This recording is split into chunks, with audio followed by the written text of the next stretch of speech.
बहुत समय पहले की बात है। पहाड़ों, नदियों और हरे भरे जंगलों से घिरा हुआ एक प्यारा गांव था, खुशपुर। इस गांव में लोग बड़े मजे से रहते थे, खेती करते, काम करते, गाते और नाचते। लेकिन इस गांव का सबसे शरारती और प्यारा बच्चा था चिंटू। चिंटू गोल मटोल, नटखट और हमेशा हंसता रहने वाला बच्चा था। उसकी बड़ी बड़ी आंखें और शरारती मुस्कान गांव के सब बच्चों को हंसाती रहती थी। लेकिन कभी कभी वो ऐसी शरारत कर देता कि बड़े भी परेशान हो जाते। एक दिन चिंटू खेतों में खेलते खेलते रास्ता भटक गया। वो भागते भागते जंगल के एक ऐसे हिस्से में पहुंच गया जहां गांव वाले कभी नहीं जाते थे।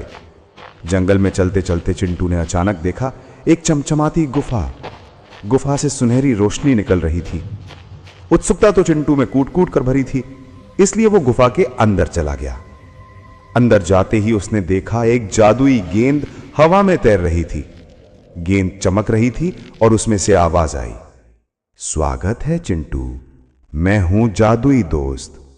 अगर तुम सच्चे दिल से दोस्ती निभाओगे तो मैं तुम्हें अद्भुत शक्तियां दूंगा। चिंटू की आंखें खुशी से चमक उठी।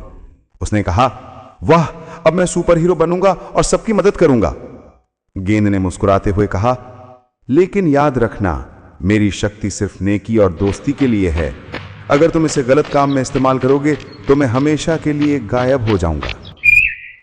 अगले ही दिन चिंटू ने महसूस किया कि अब वो पहले जैसा साधारण बच्चा नहीं रहा था। वो ऊंचा कूद सकता था, तेज दौड़ सकता था और यहां तक कि पेड़ों की शाखाओं से बातें कर सकता था। गांव के बच्चे हैरान थे, अरे चिंटू अब इतना तेज कैसे हो गया? चिंटू बस हंसकर कहता, क्योंकि मैं जादुई दूध पीता हूं। लेकिन असली रहस्य सिर्फ चिंटू और उस जादुई गेंद को पता था। खुशपुर गांव में अचानक मुसीबत आ गई। पास के जंगल में रहने वाला काला जादूगर भायकर गांव पर कब्जा करना चाहता था।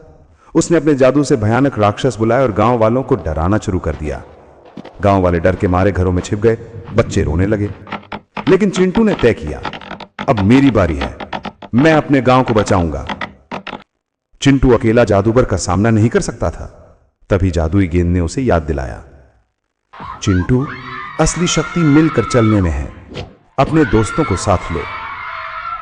चिंटू ने तुरंत गांव के बच्चों को बुलाया। सबने मिलकर एक योजना बनाई।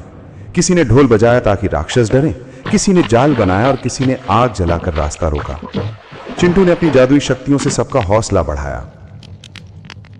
रात के अंधेरे में जब भाईकर अपने राक्षसों के साथ गांव पर आया तो चिंटू और उसके दोस्तों ने मोर्चा संभाल लिया। राक्षस आते तो बच्चे ढोल पीटकर शोर मचाते, जाल में फंसकर कई राक्षस गिर पड़ते।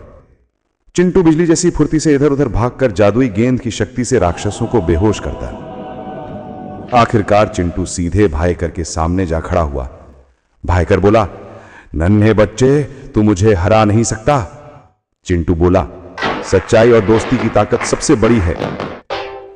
चिंटू और उसके दोस्तों की एकता देखकर भाईकर की शक्ति कमजोर पड़ने लगी। आखिरकार जादुई गेंद ने सुनहरी रोशनी फैलाई और भाईकर भाग खड़ा हुआ। सुबह होते ही गांव वाले खुशी से झूम उठे, हमारा चिंटू हीरो है, जादूगर भाग गया, अब हम सुरक्षित हैं। गांव वालों ने मिलकर एक बड़ा उत्सव मनाया। ढोल नगाड़े बजे, मिठाइयां बांटी गईं और चिंटू को खुशपुर का छोटा हीरो कहा गया। लेकिन चिंटू ने मुस्कुराकर कहा, मैं अकेला कुछ नहीं कर सकता था, असली हीरो तो हम सब हैं, क्योंकि हमने मिलकर गांव को बचाया है। उस दिन के बाद चिंटू और भी ज्यादा समझदार हो गया। उसने सीखा कि जादू सिर्फ शक्तियों में नहीं, बल्कि दोस्ती, मिलकर काम करने और नेक इरादों में छिपा है।